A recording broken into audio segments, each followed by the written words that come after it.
ആ ചട്ടക്കൂട് മറികടന്നുകൊണ്ട് ഇത്രമാത്രം ഒരുപക്ഷേ പഴയ കാലത്തൊക്കെ ഇന്ത്യൻ നാഷണൽ കോൺഗ്രസിൻ്റെ മേഖലകളിൽ കണ്ടു എന്ന് പറയുന്ന അല്ലെങ്കിൽ ഉണ്ടെന്ന് പറയപ്പെടുന്നതിനേക്കാളും വളരെ മോശമായ രൂപത്തിലുള്ള കാര്യങ്ങളാണ് CPM-ൻ്റെ സ്ഥാനാർത്ഥി നിർണ്ണയവുമായിട്ടൊക്കെ പുറത്തു വന്നിട്ടുള്ളത്. അപ്പോൾ അതുമായിട്ട് താരതമ്യം ചെയ്യുമ്പോൾ ഇന്ത്യൻ നാഷണൽ കോൺഗ്രസിൻ്റെ ഭാഗത്തോ അല്ല ഐക്യജനാധിപത്യമുള്ള ഭാഗത്തോ തർക്കങ്ങളില്ല എന്ന് തന്നെ പറയാൻ പറ്റും.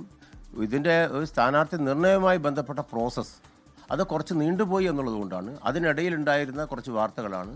ഇപ്പം അവസാനഘട്ട പട്ടിക പുറത്തു വരുന്നതോടുകൂടി അത് പൂർണ്ണമാകും. നമുക്കൊക്കെ അറിയാം മറ്റ് പാർട്ടികൾ ഇപ്പോൾ CPM-ൻ്റെ അല്ലെങ്കിൽ ഇടതുപക്ഷത്തിൻ്റെ മുഴുവൻ സ്ഥാനാർത്ഥികളെയും ഇനിയും പ്രഖ്യാപിച്ചിട്ടില്ല.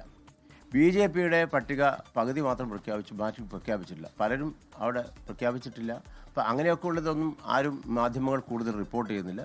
UDF-ൻ്റെ കാര്യങ്ങളാണ് കൂടുതലായിട്ട് മാധ്യമങ്ങൾ റിപ്പോർട്ട് ചെയ്ത് ആ വിവാദത്തിലേക്ക് കൊണ്ടുചെന്ന് എത്തിക്കുന്നത് എന്നതാണ് എനിക്ക് തോന്നുന്നത്. ഈ പട്ടിക പുറത്തു വരുന്നതോടുകൂടി ഒറ്റക്കെട്ടായിട്ടുള്ള ഒരു പ്രവർത്തനത്തിലേക്ക് UDF പോകുക എന്നുള്ളത് തന്നെയാണ്. എങ്ങനെയാണ് ഈ പട്ടിക പുറത്തു വരുന്നതോടുകൂടി ഒറ്റക്കെട്ടായിട്ടുള്ള പ്രവർത്തനത്തിലേക്ക് UDF പോകും? ഇതിനു മുൻപ് അങ്ങനെ ആയിരുന്നല്ലോ. സ്വാഭാവികമായും ഒരു ജനാധിപത്യ പ്രക്രിയക്കകത്ത് ചർച്ചകളുണ്ടാകും. ആ ചർച്ചകളുടെ ചില വിവരങ്ങൾ പുറത്തു വരുമ്പോൾ അത് മാധ്യമങ്ങൾ വലിയ വാർത്തയാക്കുന്നു. അത് സ്വാഭാവികമായും ചർച്ച നടക്കുന്നത് കൊണ്ടാണ് അങ്ങനെ വരുന്നത്. ഇപ്പോൾ ചർച്ച നടന്ന് അതിനുശേഷം തീരുമാനം വന്നു കഴിഞ്ഞാൽ ഒറ്റക്കെട്ടായി മുന്നോട്ട് പോയ ചരിത്രവും പാരമ്പര്യവുമാണ് UDF-നകത്തുള്ളത്. പ്രഖ്യാപിച്ച് സ്ഥാനാർത്ഥി നിർണ്ണയം കടന്ന് സ്ഥാനാർത്ഥി ഔദ്യോഗികമായി പ്രചരണം തുടങ്ങിയതിന് ശേഷവും സ്ഥാനാർത്ഥിയെ മാറ്റിയ ചരിത്രം നമ്മുടെയൊക്കെ മുന്നണിക്കകത്തും പാർട്ടിക്കകത്തും ഉണ്ടായിട്ടുണ്ട്. വടകരയിൽ ലീലാദാമോദര മേനോൻ എല്ലാം നടത്തി ചുവരെടുത്ത് നടത്തി പ്രചരണം നടന്നുകൊണ്ടിരിക്കുമ്പോഴാണ് തിരിച്ചു വിളിച്ച് KP ഉണ്ണികൃഷ്ണനെ സ്ഥാനാർത്ഥിയാക്കിയത്. അദ്ദേഹം വലിയ ഭൂരിപക്ഷത്തിലാണ് ജയിച്ചു. നമുക്കറിയാം 2001 പേരാവൂരിൽ AD മുസ്തഫ അവിടെ KP നൂറുദ്ദീൻ സാഹിബിനെ സ്ഥാനാർത്ഥിയായി പ്രഖ്യാപിച്ച് പ്രചരണം പോസ്റ്റർ വരെ അടിച്ചതിന് ശേഷമാണ് അത് പിൻവലിച്ച് പിന്നീട് AD മുസ്തഫയെ സ്ഥാനാർത്ഥിയാക്കിയത്. വലിയ ഭൂരിപക്ഷത്തിന് ജയിച്ചു. അപ്പോൾ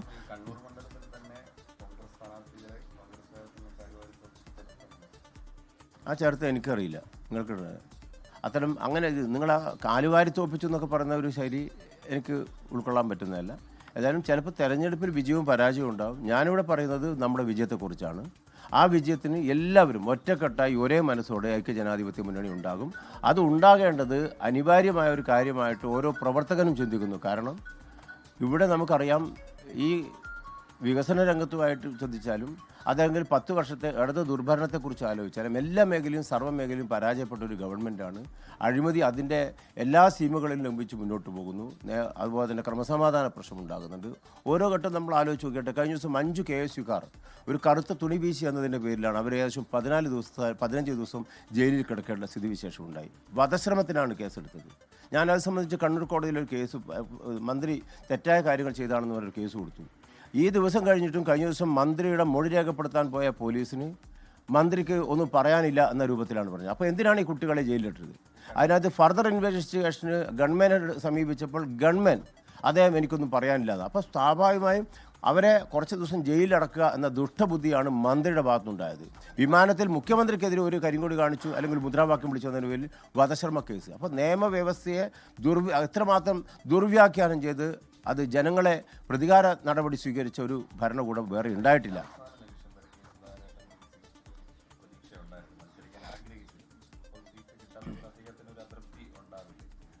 അത്തരം കാര്യങ്ങളിലൊന്നും അഭിപ്രായം പറയേണ്ട ആൾ ഞാനല്ല. അപ്പോൾ നിങ്ങൾ പറയുന്ന വ്യാഖ്യാനിക്കുന്ന കാര്യത്തെ ഞാനൊന്ന് വീണ്ടും അത് വിശദീകരിച്ച് പറയാനോ. അപ്പോൾ സ്വാഭാവികമായും പാർട്ടിക്കകത്ത് പല ചർച്ചകളും ഉണ്ടായിട്ടുണ്ടാകാം. അതായത് ആഗ്രഹം പ്രകടിപ്പിച്ചു.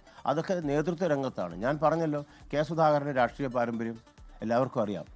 ഏത് പ്രതിസന്ധിയിലും ഇന്ത്യൻ നാഷണൽ കോൺഗ്രസിനെ മുന്നോട്ട് നയിക്കാൻ പ്രവർത്തകന്മാർക്ക് പ്രചോദനം നൽകുന്ന പ്രചോദനം നൽകിയ ഒരു നേതാവാണ് അദ്ദേഹം. ആ നിലയിൽ തന്നെ കഴിഞ്ഞ 10 വർഷമായിട്ടും പ്രതിപക്ഷത്തിരിക്കുമ്പോൾ ആ പ്രതിപക്ഷത്തിരിക്കുമ്പോൾ ഭരണപക്ഷത്ത് നിന്ന് പ്രത്യേകിച്ച് CPM-ൽ നിന്ന് നേരിടുന്ന ഓരോ നടപടിയും ഓരോ അക്രമവും ഓരോ നിലപാടുകളും ഒക്കെ തന്നെ അതിൻ്റെ എല്ലാ തിക്തഫലങ്ങളും അനുഭവിച്ച പ്രവർത്തകന്മാർക്ക് ആത്മസംരക്ഷണം കൊടുത്ത അവർക്ക് എല്ലാ തരത്തിലും അവരെ പ്രചോദിപ്പിച്ച നേതാവാണ്. ആ നിലയിൽ അദ്ദേഹത്തിൻ്റെ ഭാഗത്തു നിന്ന് ഈ പറഞ്ഞ കേരളത്തിൽ അങ്ങോളം ഇങ്ങോളമുള്ള പ്രവർത്തകന്മാർക്ക് ആവേശം കൊടുക്കുന്ന പ്രവർത്തനത്തിന് അദ്ദേഹം മുന്നിൽ നിന്ന് നയിക്കുമെന്നതിൽ യാതൊരു തർക്കവും വേണ്ട.